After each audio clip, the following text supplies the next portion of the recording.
Apa jadinya kalau raja jalanan kota yang sudah berkuasa lebih dari satu dekade, tiba-tiba ditantang oleh pendatang baru yang membawa teknologi masa depan dengan harga yang masuk akal? Di satu sisi, kita punya Toyota Agya GR Sport, mobil yang berevolusi dari LCGC murah meriah menjadi city car agresif seharga 250 jutaan. Ini adalah lambang zona nyaman. Kita tahu mesinnya, kita tahu bengkelnya, dan kita tahu rasa berkendaranya. Di sisi lain, ada penantang baru yang sedang viral. Sering disebut BYD Atto 1 atau BYD Segol. Mobil listrik murni yang menawarkan kemewahan fitur dan biaya operasional seharga gorengan dengan harga jual yang hampir-hampir mirip dengan Toyota Agya. Hari ini di dunia fakta, kita tidak hanya akan membandingkan spesifikasi, kita akan membedah filosofi. Apakah di tahun ini Anda masih harus setia pada bensin, atau sudah saatnya beralih ke listrik? Simak video ini sampai habis, karena jawabannya mungkin akan menyelamatkan dompet Anda. Mari kita mulai dari apa yang terlihat oleh mata. Toyota Agya GR Sport membawa bahasa desain yang jelas, sporty. Toyota tahu betul target pasarnya adalah mereka yang ingin terlihat dinamis. Lihat saja body kitnya yang agresif, lekukan bumper tajam, air intake yang besar, dan velg 15 inch gunmetal yang membuatnya terlihat siap balap. Agya generasi terbaru ini sudah meninggalkan kesan mobil murahnya. Dia lebih panjang, lebih lebar, dan stand-nya jauh lebih napak ke aspal dibanding versi LCGC-nya. Berpindah ke BYD Atto 1, pendekatannya bertolak belakang. Didesain oleh tim yang dipimpin mantan desainer Lamborghini. Mobil ini mengusung tema Ocean Aesthetic. Garisnya tajam tapi futuristik.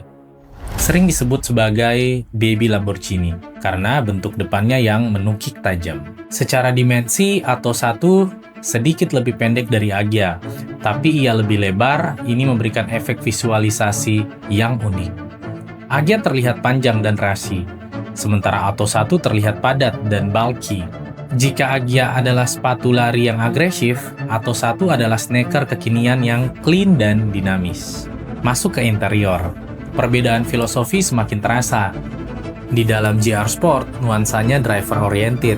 Posisi duduknya rendah, setirnya mantap digenggam. Dan semua tombol mudah dijangkau. Tapi kita harus jujur soal material, meskipun harganya sudah menyentuh 250 juta, dominasi plastik kerasnya masih sangat terasa. Toyota mencoba menutupinya dengan desain dashboard yang layering dan panel instrumen digital yang modern. Tapi aura ekonomisnya masih tersisa. Sementara itu, kita masuk ke BYD Atto 1. Rasa seperti lompat ke kelas mobil 300 atau 400 jutaan. Desain dashboardnya mengalir seperti ombak, kombinasi warnanya yang cerah dan playful, material soft touch, dan kulit sintetis hadir di banyak titik sentuh. Ini poin kemenangan telak dan mutlak buat BYD. Dan gajah di dalam ruangan ini adalah layarnya. Agya punya head unit 8 inch yang fungsional, tapi BYD mereka memberi layar 10,1 inch yang bisa diputar vertikal atau horizontal secara elektrik. Rasanya seperti menempelkan iPad Pro di dashboard, belum lagi fitur seperti NFC Key, voice command yang cerdas, dan jok elektrik di varian tertentu. Kalau Anda mencari kemewahan dan gadget, Agya terasa sangat analog dibanding Atto 1 yang serba digital. Tapi tunggu dulu.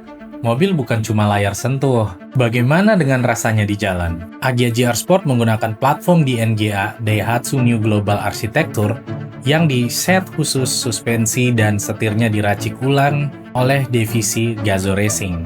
Hasilnya, handlingnya super banget. Mobil ini penurut, mini modi roll, dan asik banget diajak meliuk-liuk di kemacetan atau tikungan.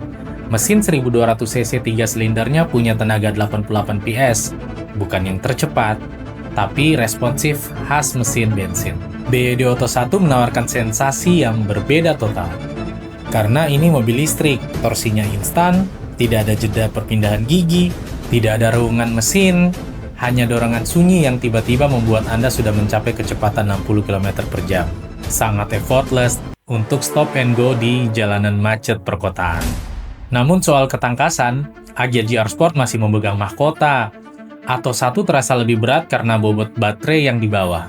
Dan setirnya terasa lebih artifisial dibanding feedback natural dari Agya. Jadi, Agya untuk Anda yang suka menyetir, atau satu untuk Anda yang ingin berpindah tempat dengan nyaman. Sekarang kita masuk ke pertimbangan paling brutal, realita pemakaian. Agya menang telak dalam hal fleksibilitas. Mau ke Bandung, gas. Mau dadakan ke Bali, gas. SPBU ada di mana-mana. Anda tidak perlu lagi merencanakan hidup Anda berdasarkan lokasi atau colokan listrik. Apalagi untuk wilayah timur Indonesia seperti Palu, Manado, Sorong, Papua. Ini pasti akan sangat menjadi PR. BYD Auto 1 dengan blade baterainya menawarkan jarak tempuh sekitar 300-400 km tergantung varian. Untuk dalam kota, ini lebih dari cukup. Anda cas di rumah, saat tidur besok pagi penuh. Biayanya, ini bagian manisnya. Mengendarai Auto 1 biayanya hanya sekitar 20% sampai 30% dari biaya bensin Agya dalam 5 tahun. Penghematan uang bensin Anda bisa dipakai untuk DP mobil baru lagi. Tapi ada harga yang harus dibayar.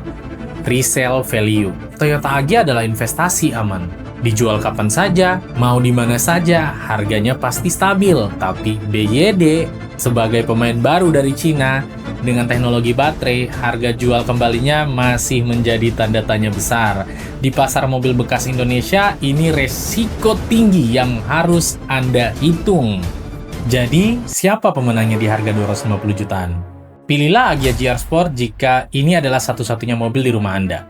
Jika Anda butuh kepastian, kemudahan perawatan, sering keluar kota, dan menikmati seni mengemudi yang lincah tanpa pusing memikirkan sisa baterai, Agya adalah pilihan tepat untuk Anda. Ditambah lagi dengan harga jualnya yang pasti jauh lebih di atas mobil listrik. Namun, pindahlah ke BYD Auto 1 jika Anda sudah punya mobil lain untuk jarak jauh, atau mobilitas Anda 90% di dalam kota.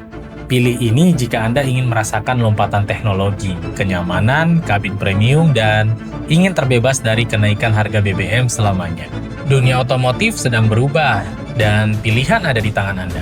Bertahan dengan kehandalan masa lalu, atau melompat ke efisiensi masa depan. Tulis pilihan Anda di kolom komentar. Saya dari Dunia Fakta. Sampai jumpa di video berikutnya.